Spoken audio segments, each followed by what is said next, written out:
Hi, welcome to the first video on financial accounting. This video will go over some of the basics for financial accounting. It is the first in a series of videos. My name is Yvette Gonzalez-Smith. I will help you to understand accounting a little better. Accounting is divided into two basic types. The first type is financial accounting. Financial accounting is used to create statements that are used by external users. These are the people that can affect a business but are not a direct part of the business. External users include banks and the IRS. Hello, I'm from the Internal Revenue Service. I'm here to conduct an audit today. The second type of accounting is managerial accounting. Managerial accounting is used to create statements that are used by internal users. Internal users are people that are directly involved in the business, like the CEO, the CFO, or the managers. The head honcho, the big cheese. Hi Marissa, how's Yahoo going? Just peachy, Vet.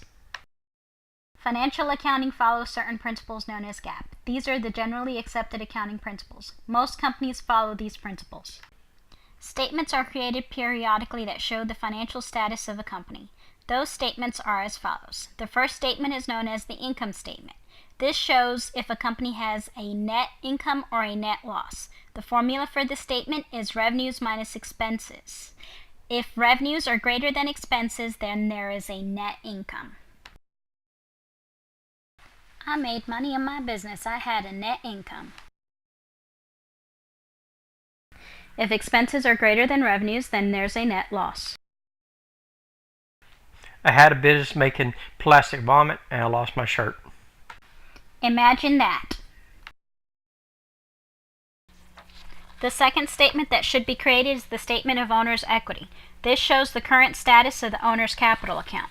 The formula for this statement is beginning owner's capital plus net income or minus net loss minus owner's withdrawals, which equals ending owner's capital.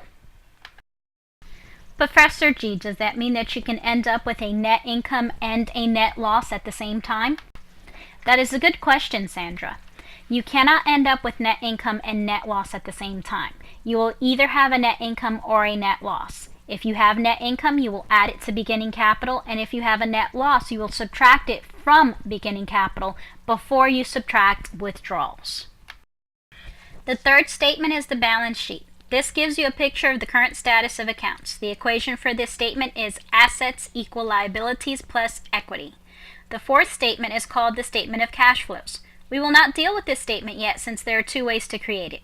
This statement tells us where cash is coming from and where it is going. This has been a quick introduction to accounting. We will have another video soon to help.